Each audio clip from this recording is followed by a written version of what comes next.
Okay, let's unpack this. Today, we're embarking on a truly fascinating deep dive. Uh-huh. We're looking into a corner of ancient law that, at first glance, seems remarkably straightforward. Right. A specific Hebrew legal provision about a servant's ear. But as we start to peel back the layers, you'll discover it holds a surprising depth. Oh, definitely. It echoes customs found not just across the ancient Near East, but, well, stretching across the entire globe, really. It's quite something. And our journey for this deep dive, just so you know, is grounded in a singular, incredibly rich source. Part 4, Chapter 3 of Sir James George Frazer's monumental Folklore in the Old Testament. A classic. Absolutely. So our mission, if you like, is to extract the most compelling insights from this specific chapter. We want to connect the dots between these ancient texts and wider human practices. And see what light that sheds, maybe. Exactly. See what light that sheds on this particular Old Testament passage, hopefully inviting you to see it through a maybe completely different lens. Absolutely. So, to really appreciate this, let's start right with the text itself. The book of Deuteronomy, specifically chapter 15, verses 12 through 17. It lays out this remarkable provision. Yeah. It states that a purchased Hebrew slave serves for 6 years, and in the 7th, well, they're set free. A clear path to freedom. Seems straightforward enough. But here's the pivotal detail, the choice that complicates everything. If the servant genuinely loves their master, loves the household, they can choose to stay in perpetual service. Right, that's the twist. And if they make that choice, the master takes a sharp pointed tool and thrusts it through the servant's ear, specifically into the door or the doorpost. And that act binds them to the household forever. And what's particularly insightful here, especially for scholars, is that Exodus, chapter 21, verses 5 and following, gives us a parallel version. All right, the older one, maybe, from the Book of the Covenant. Arguably older, yes. And the key difference is this. In Exodus, the ear is pierced at the door or doorpost. It doesn't explicitly state the ear is pinned to the door. Ah, okay, so it might be implied, but it's not spelled out. Exactly. And that subtle textual variation, it has pretty significant implications for how we understand the ceremony itself. Yeah, it's not just a minor footnote, is it? Right away, these subtle differences raise immediate ambiguities. Questions for commentators. Loads of them. Like, was this ceremony done at a sanctuary? Yeah. A public, religiously charged thing? Yeah. Or was it more intimate, right there at the master's house? A personal bond? And the interpretations have been, well, passionately divided on that. This is where it gets really interesting because the setting completely changes the potential meaning, doesn't it? It does. The debate over location speaks volumes about the underlying intent. Take S.R. Driver, for example, a key commentator. Sure, familiar name. He offers a compelling interpretation. He suggests the ear, as the organ of hearing, naturally signifies obedience. Okay, makes sense. Therefore, attaching it to the door, whether actually pinned or just pierced at the door, symbolizes the slave's perpetual willing attachment to that specific household. So a lifelong commitment to obedience right there in the home. It's a very direct symbolic reading. Very direct, emphasizing the servant's internal choice, their disposition. That works on a symbolic level. But what's truly captivating is when you pull back, like you said, and compare this Hebrew practice to other ancient legal codes, like the much older Babylonian Code of Hammurabi. Right. Big contrast coming up. Huge. Its provisions for slaves also involve ears, but it's drastically different.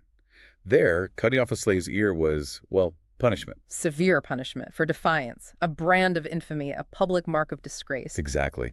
Worlds apart from the Hebrew idea of a loving perpetual attachment. That contrast, it just completely reshapes your initial assumptions, Precisely. That nuance is critical, isn't it? It really forces you to rethink any simple comparisons. And if we look even broader, the practice of piercing ears and wearing earrings was incredibly common across ancient Oriental cultures. Oh, right. Not just Hebrews. No. You find it among Syrians, Arabs, Mesopotamians, Carthaginians, Libyans, Lydians, Persians, Indians, both men and women. Okay. But here's the crucial point, the thing that sets the Hebrew custom apart.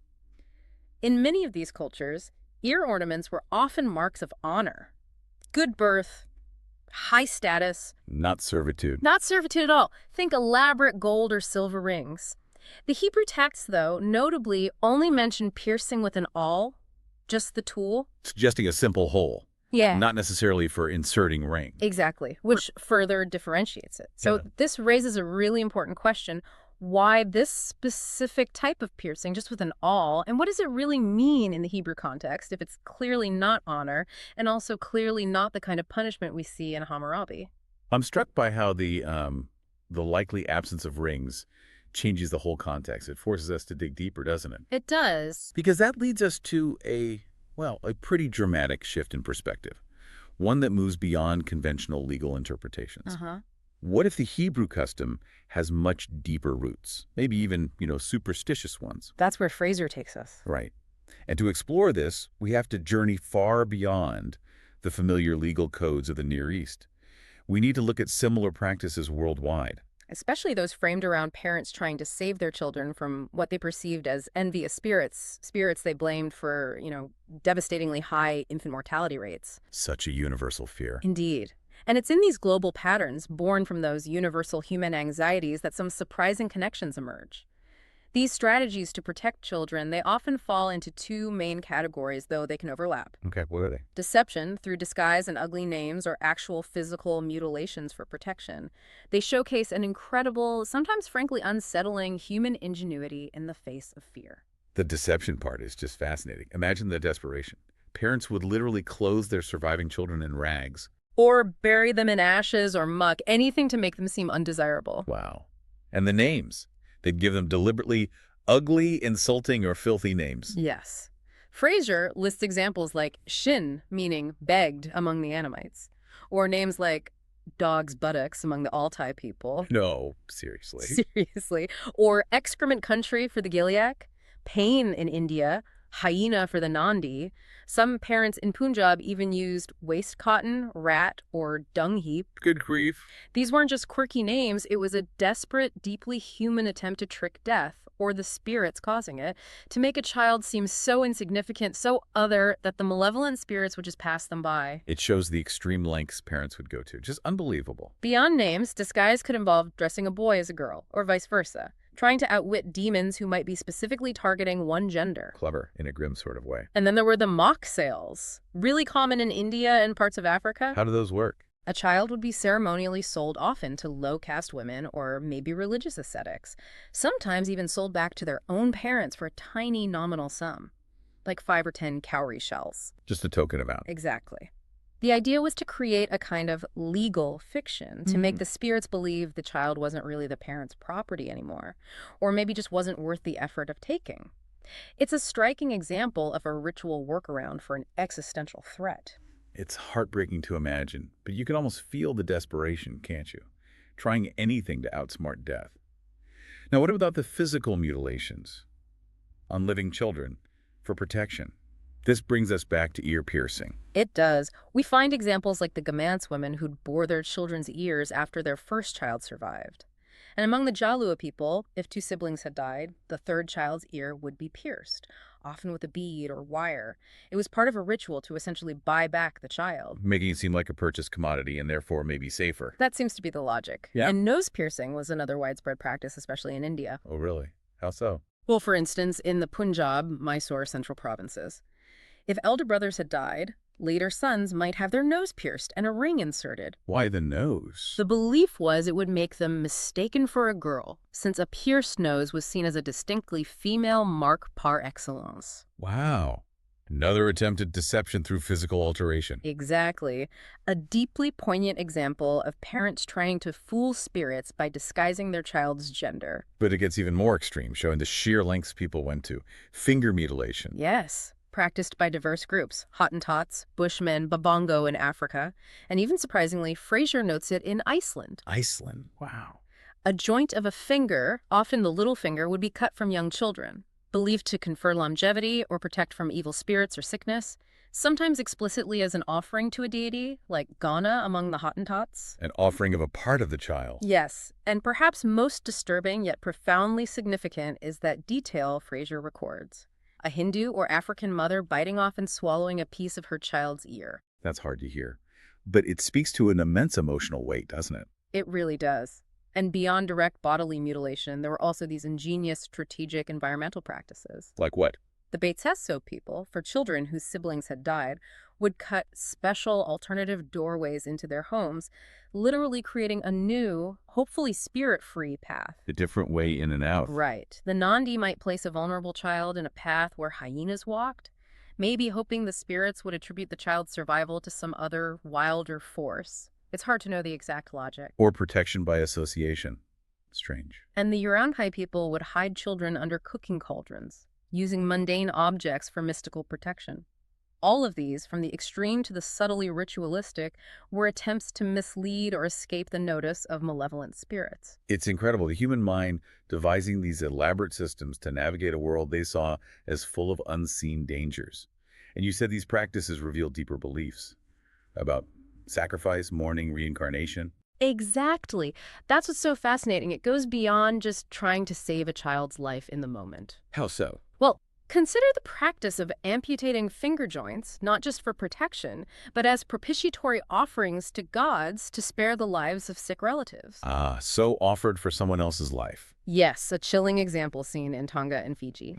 And this ritual could escalate dramatically, sometimes leading to the strangling of children as a greater sacrifice when a chief was gravely ill. Sacrificing a child to save an adult chief, that's a huge leap. It is. It speaks volumes about the perceived power of these deities, or maybe the desperation of those seeking intervention. I can barely imagine that level of desperate sacrifice. It really underscores the extreme lengths people felt they needed to go to, and we see this pattern echoed elsewhere.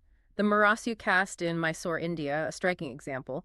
Women would cut off 2 joints of their right-hand fingers as an offering to the deity Kalabhairava. 2 joints. Goodness. Often done right before their eldest daughter's ears were pierced for marriage.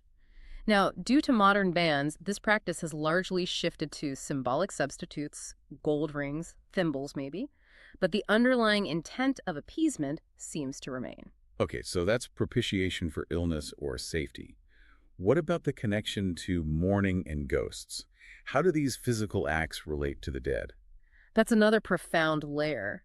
North American Indian tribes like the Mandan, Crow, Blackfoot, they'd cut finger joints, sometimes even parts of their ears, as extreme expressions of grief. As mourning. Yes, but not just mourning. Sometimes explicitly offered as sacrifices to the Great Spirit or the Morning Star, asking for blessings in return, war success, more game animals. So an exchange. Grief combined with petition. Precisely. Similarly, African groups like the Kafir and Bushwomen and people in the Nicobar Islands widows might cut finger joints for dead husbands or children.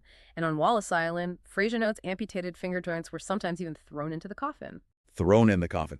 That's an incredible, almost visceral detail.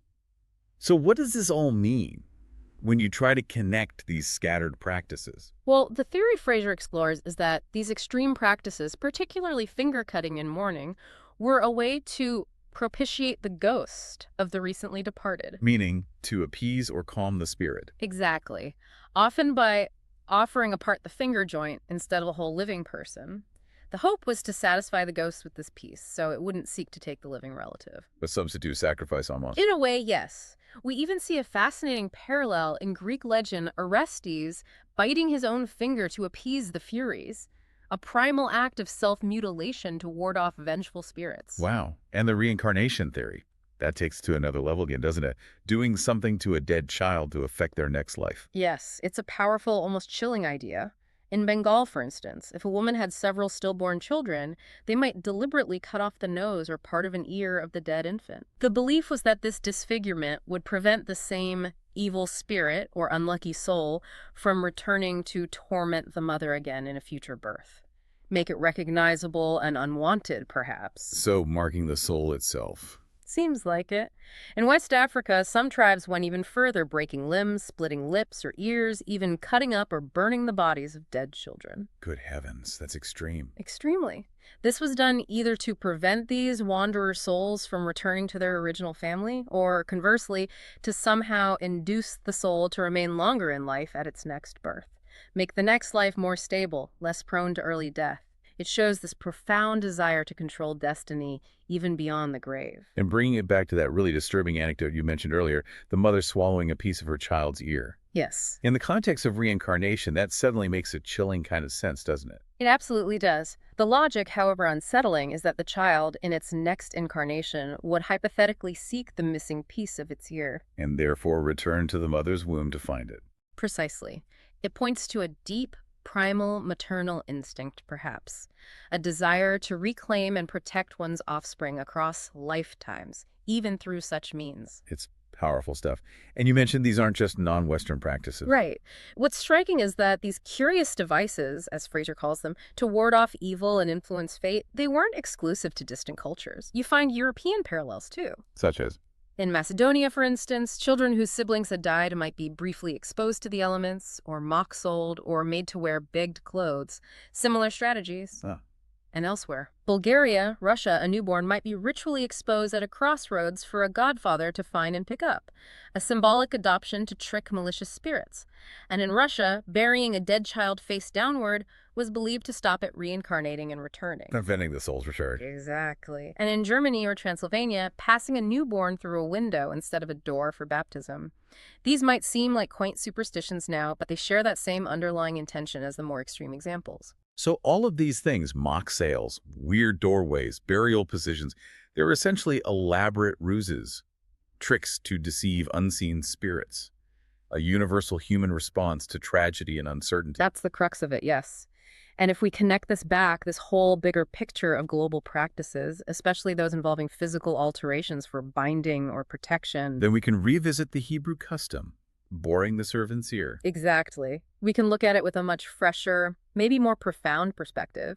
It's potentially not just a legal provision anymore, but part of this wider human tapestry of belief and ritual. And there are some really direct African parallels that seem to echo the Hebrew custom with, well, startling clarity. Yes. Frazer highlights the Wolofs, a fascinating custom. A slave wanting to escape a bad master could, in a dramatic act, cut a small piece of their new master's ear. The master's ear, not their own. The new master's ear, yes. Or even his child's ear, or sometimes, bizarrely, his horse's ear. Wow.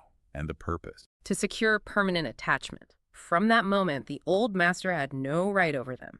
It created an unbreakable bond, established by that physical act, that small cut. So the cutting creates the bond. What's the thinking there? Well, the probable underlying motive, Frazer suggests, is that the shedding of blood, even a tiny amount, establishes a kind of profound blood relationship. Or, from a more primal magical perspective, it gives the slave some measure of magical control over the new master. Control through a part of the body. Precisely. This resonates powerfully with other practices like those of the Tarajas of celebs.